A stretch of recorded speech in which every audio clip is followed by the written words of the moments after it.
Hi, everyone, and welcome to this digital form of PHAMCAST, your Preventative Health Awareness Movement podcast.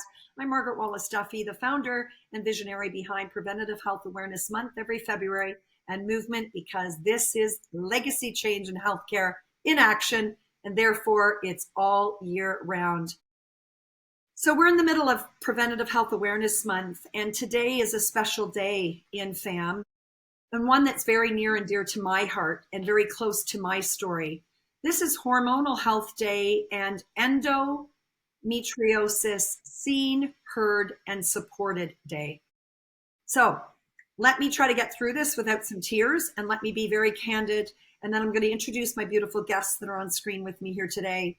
Many of you that have followed me for years know that I've struggled with a severe chronic disease that has wreaked havoc on every aspect of my life. And for decades, I didn't really name it or claim it or talk about it because there was so much shame, embarrassment, and judgment around it. For years as a young girl, I went over a decade gaslit, misunderstood, and quite frankly, not believed because I didn't look sick. As a young girl with all kinds of aspirations, as a competitive athlete, and a type A personality that just wanted to push through, I just wanted to be like everyone else, but I wasn't. I was having excruciating pain. I mean, debilitating pain, not just with my period, but any time of the month. And it got worse and worse and worse. Now, my parents were my advocates, and they took me to doctor, to surgeon, only to always be labeled a hypersensitive only child, a drug-seeking teen, an athlete with a nervous stomach, and that it was all in my head. And I don't know how I found my advocacy voice at the ripe age of 19, but I was in a hospital looking eye to eye with a surgeon and saying, I'm not leaving this hospital until you find out what's wrong with me, because there's something seriously wrong. And I was right. I was diagnosed with endometriosis on that cold day, yet I had no idea. I could barely pronounce the name of it. And that was almost 40 years ago. Now, the sad reality, not a lot has changed in 40 years. And yes, there's a swelling up of conversation and advocacy, and I'm here for it. And just last summer, I finally named and claimed it boldly, because I started to become aware of different testing and technologies that are coming to the forefront. But more importantly, I knew I had a story to tell, and I needed to amplify this to help other endo warriors. And that's why we have dedicated a day in FAM to that. And so today, I am honored to have two people with me. One, you will recognize, Stephanie Vandenbush, a cherished FAM ambassador who's been with us from the beginning. Stephanie is a incredible registered massage therapist, and I'll tell you that because I just had a treatment with her on Monday. Her skills are incredible, but what's even more important is her servant heart, her willingness to look at new technologies, collaboration over competition, and putting the patient at the center of everything she does. She's a community leader, and Stephanie has really taken hold of this endometriosis story, and you're going to hear about that in a moment. Steph, thanks for joining me. Thank you, Margaret. Thank you for having me today. And then Laura from Endo Outspoken. So this is the first time I've actually got to see Laura's beautiful face. We've had conversations online in private DMs because we feel a kindred spirit, at least I do, Laura, because any woman at any age or stage suffering with this debilitating disease called endometriosis, I feel a connection to. And you're one of those people.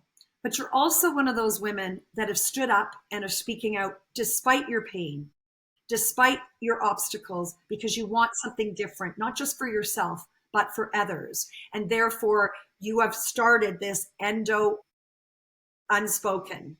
So what a privilege to finally get to meet you in person. I'm grateful for the online world to be able to do that.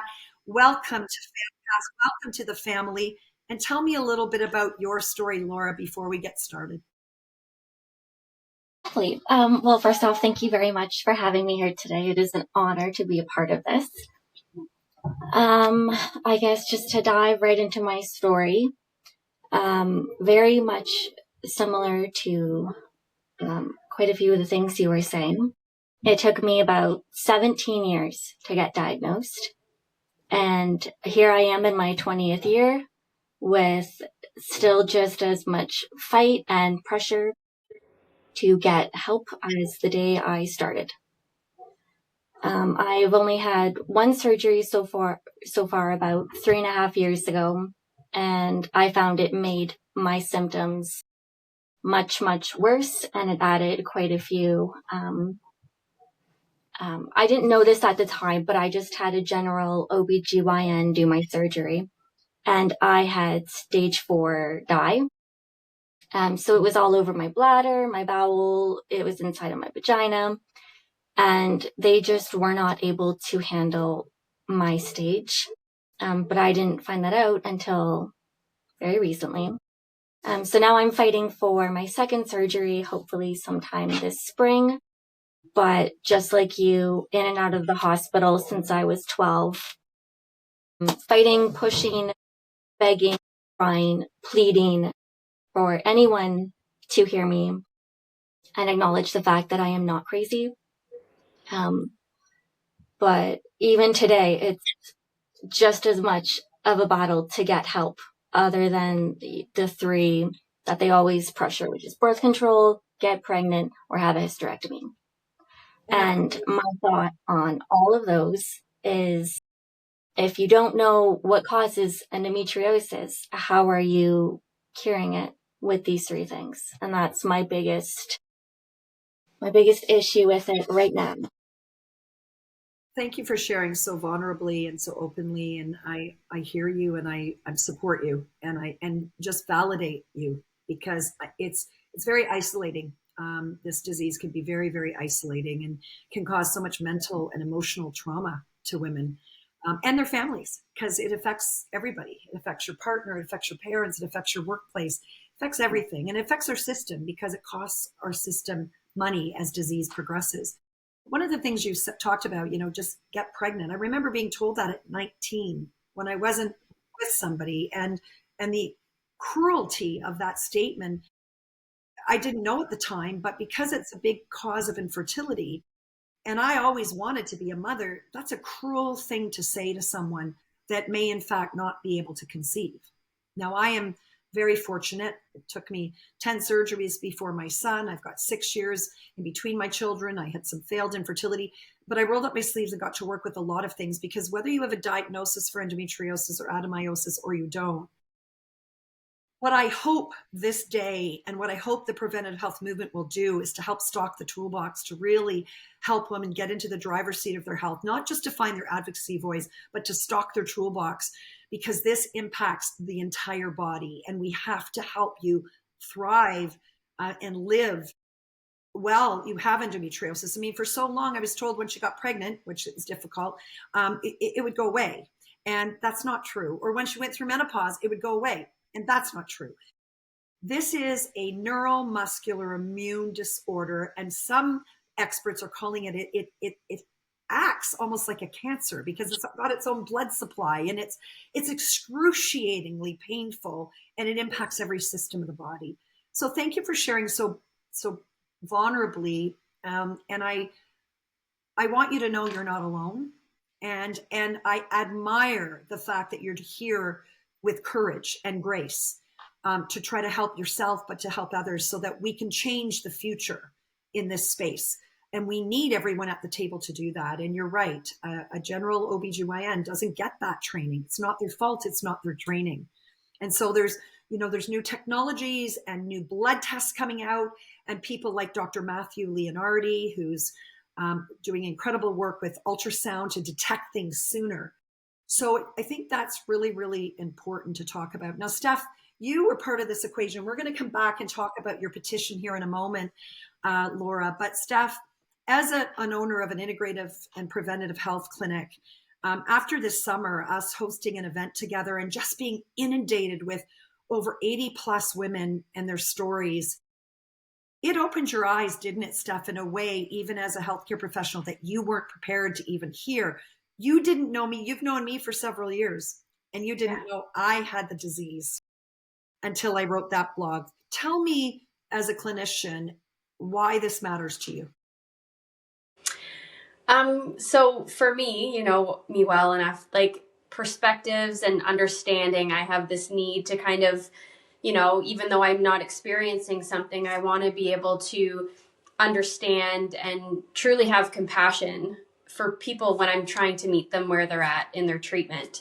And us working together this past summer really opened my eyes, and to be able to be part of over 80 women's conversations and individual stories, it was just absolutely heartbreaking to know that just you guys have had a really long time till you found out, but the average is like 8.6 years until you actually have a diagnosis. And I think that's a lot what has inspired us to work on this endo toolbox, is the fact that, you know, this past summer allowed me to have the opportunity to have people see on my website that I do scar release with the dolphin neurostim, and realizing how much scars impact, like they hold emotions in our bodies, and to be able to have the visibility of people seeing that that's something that that I offer here, that was able to give a lot of people relief, as well as have people on my table that I actually got to meet. And I only in my practice have met a few people that have told me that they have had it. And after speaking to it and realizing that there's a lot of people out there, and it's so incredibly vulnerable and no answers. And I just found it very interesting for how close we've gotten over the last 4 years. For you, I never asked you what it was that you spoke to, and I felt that you're a very open person and that you would tell me when it was the right time. And I just couldn't believe that that's exactly what it was when I read your blog. So thank you for sharing that in the first place, because it would have took a lot of courage to be vulnerable like that. But if anything, the conversation and the community that it's created around this conversation, I'm thankful for.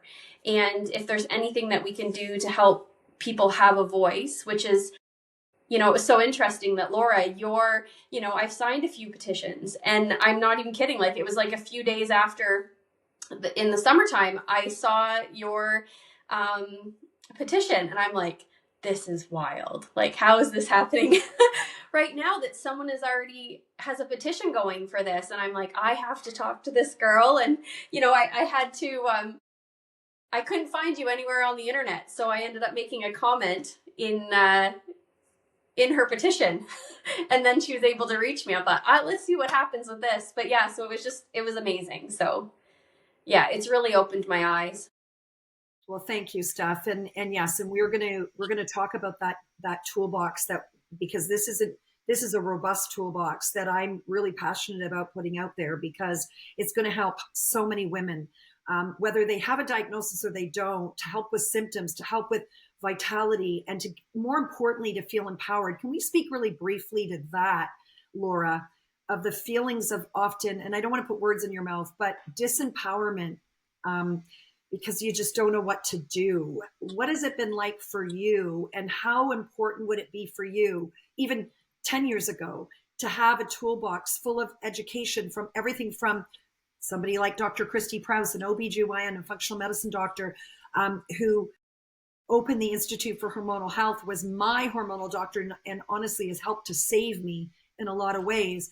She is contributing to this endometriosis toolbox, talking about the surgical implications, talking about the different medications and hormonal treatments, but then also looking at all the lifestyle things that can impact endometriosis, because inflammation majorly impacts. And then scarring, we're going to have that, and other technologies. This is going to be a toolbox like no other for the average everyday woman, so she can be empowered. What does that mean for you as an endo warrior?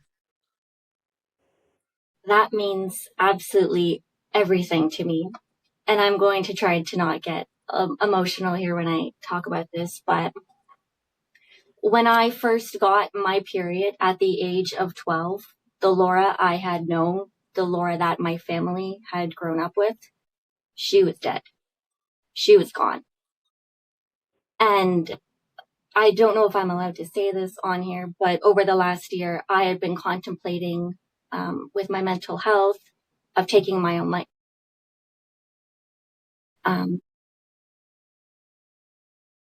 yeah, my world stopped. I've heard a little bit about your story and the severity and what it's done to you. And I'm lucky to be one of the people to say that I have not had as many horrible things that have happened to me have happened to you. But of every day of going to the doctors or hospitals or urgent cares and being told that my labs are normal and that I'm fine and that I'm a liar or I'm a drug seeker, or everything that you spoke about earlier was what was noted about me. And the pain, the fact that endometriosis is labeled as just a bad period or that it only affects you on your period is one of the biggest myths and one of the things that completely enrages me, because it's every day. And because of that, I have a full-time job. I do mold remediation. And it's supposed to be a full-time, good-paying job. I'm low income and I almost lost my job because of the amount of time I have had to miss. And, I'm 32. I want to start a family. And 2 years ago, after trying for years to get pregnant with my husband, I had an ectopic pregnancy, and it was just devastating. And we've been trying to go through IVF, which has been an absolute nightmare. And there's lots of red tape that they don't tell you about for that one government funded IVF cycle. And being low income and then being told that you need to get pregnant to fix your endo, it's just completely mismatched. So I think having a toolbox like this would be not only life changing, but life saving for many people who are just like myself. First of all, Laura, thank you. And I want to say this very candidly and publicly. We never compare our stories because they're all as valid as the next. My suffering is no worse than yours. And what I do feel, though, is I want to create a community, a connection, and with the family, PHAMILY, an inclusive place for people to be, as I called this day, heard, seen, and supported. I'm really sorry to hear that you've been struggling with your mental health. I'm not surprised. And I hope that and want to make sure that we can connect you if we can to anybody. If there's always a reason to be here, and we want to get you the help you need because you deserve to be here. The world needs you. But I do understand the depths of despair and the loneliness and the shame and the absolute devastation that this disease can bring. So thank you for being courageous to even share that, because there's a lot of judgment. And you're absolutely right. I mean, I self-employed from the minute I opened, and I can tell stories, and I'm sure some of my patients will be watching this. I remember being on my hands and knees. I'm a massage therapist. I had my own clinic. If I don't work, I don't get paid, and I had an overhead. And I remember having a full-on bowel obstruction and dropping to my knees and crawling out of a treatment room with the person on the table. I'm going to name her Ann Bell because you're a doll. She understood me, and I ended up in hospital, and an hour later with a nasal gastric tube down my nose. Not because I was trying to be a martyr, but because I didn't know what else to do. I was trying to live, and because I also had to pay my bills. So I know the impact it has on every aspect of life, financially and otherwise. So I think these are the hard conversations and the real conversations we need to have about this disease. And I'm not sure. I'm grateful for the scientists and the surgeons like a Dr. Matthew Leonardi, and there's others that are doing tireless work to bring this to the forefront. But we also have to have the voice of the endo warrior, because it's pervasive disease that impacts so many things. And that's why we really felt empowered to bring a toolbox that, regardless of whether you have a diagnosis or you don't, that we can stock your toolbox so you feel like you can do something. And so let's talk about that now, Steph, because I'm really excited. You talked about, scar work. And scars are not just physical. Yes, surgical scars and women with endometriosis, we certainly know about that. We have surgeries, and that can cause scar tissue. But emotional scars are also something. And our nervous system regulation is another thing. And our mental health. is another thing. And this all intertwines, and what we eat and inflammation in the body, really looking at this from a holistic perspective.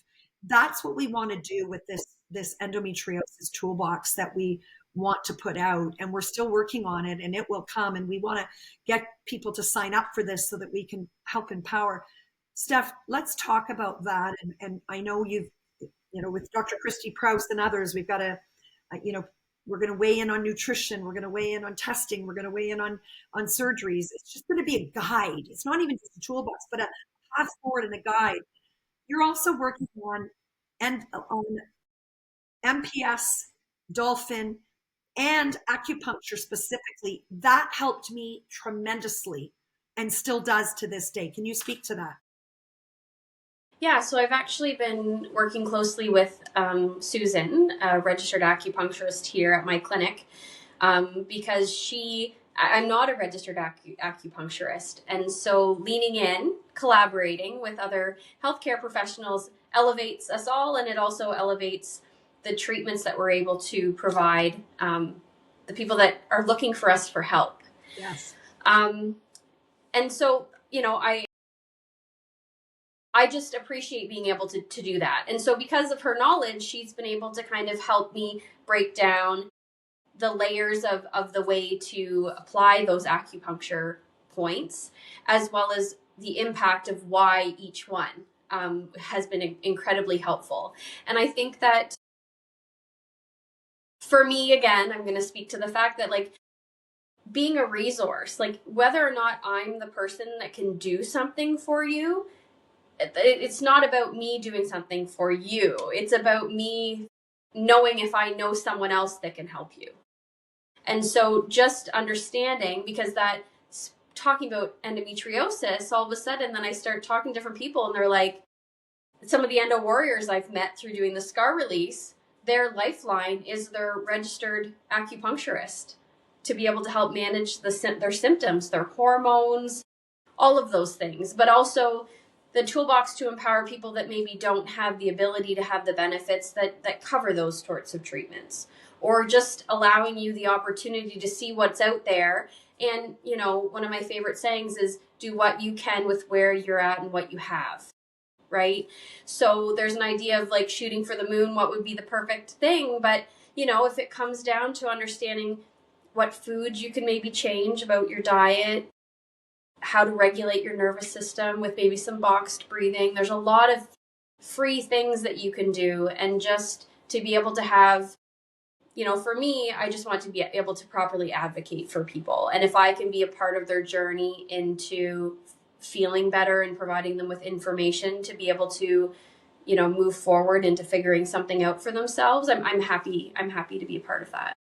Well, and that's why you're a cherished ambassador. And that's what this is about, is breaking down the silos in healthcare, having allopathic conventional medicine and complementary, notice I didn't say alternative, healthcare professionals working better together, but with one mission: to put the everyday person at the center of their care and empower them with tools, strategies, resources, and access to care.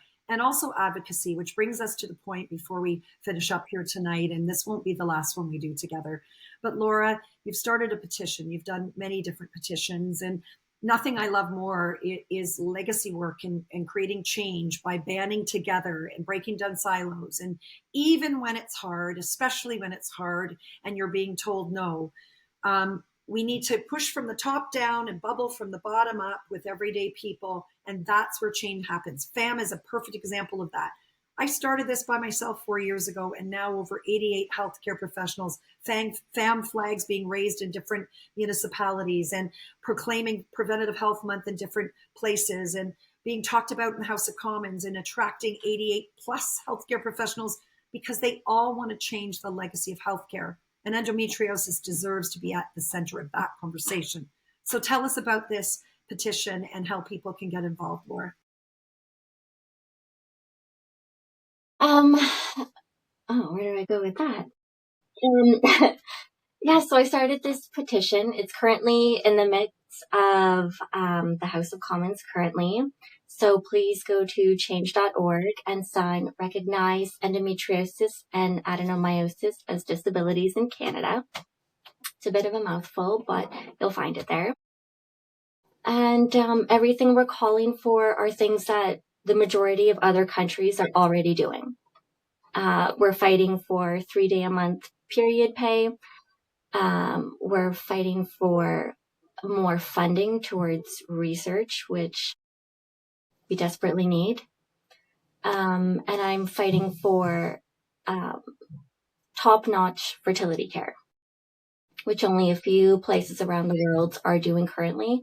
But we're fighting for IVF or IUIs or whatever needs to be done until 2 successful children have been born, because everybody deserves a chance at a family. Yeah. You know, it's hard enough to advocate for something when you are pushing a ball upstream. It's even harder when you're doing that when you're suffering yourself. So I just want to publicly acknowledge the courage, the strength that you have in doing that. And often change comes from people that have a story, and clearly you do. And I just want you to know that this preventative health awareness movement, this family, sees you, hears you, and is here to support you. That's what this day is about. This is just the beginning, and we will continue to amplify our voices together. We will continue to stock the toolbox of Canadians and surround them with resources so they don't have to feel alone. And we don't have to have all the answers. And I'm not being Pollyanna. It's a very complex disease. It's not something that we can change overnight. And I know that. But we do have to have these hard conversations in order to create change. And Laura, thank you for going first and doing that with regards to here in Canada. And FAM will be right here with you, because this is how we change the future for all women. And that's really, really important. Ladies, so stay tuned.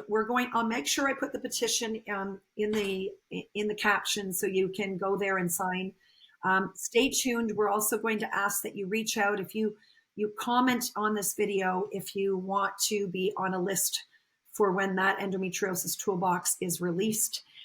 If you are a doctor, a sonographer, a pharmacist, a tech person, anybody in healthcare that feels compelled to help women with endometriosis, join the family, be part of amplifying this voice, because there's not one answer, there's not one practitioner, there's not one solution to this complex problem, but together we can carry a really tough load.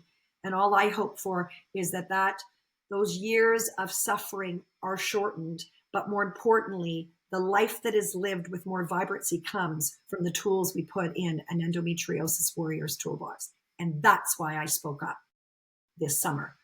And now that I have, you watch. It's going to continue. So thank you, Stephanie. Anybody wants to know more information about stimulation therapy, scar work, it is a game changer. I'm highly trained in it as well. I'm just not treating like Stephanie does anymore.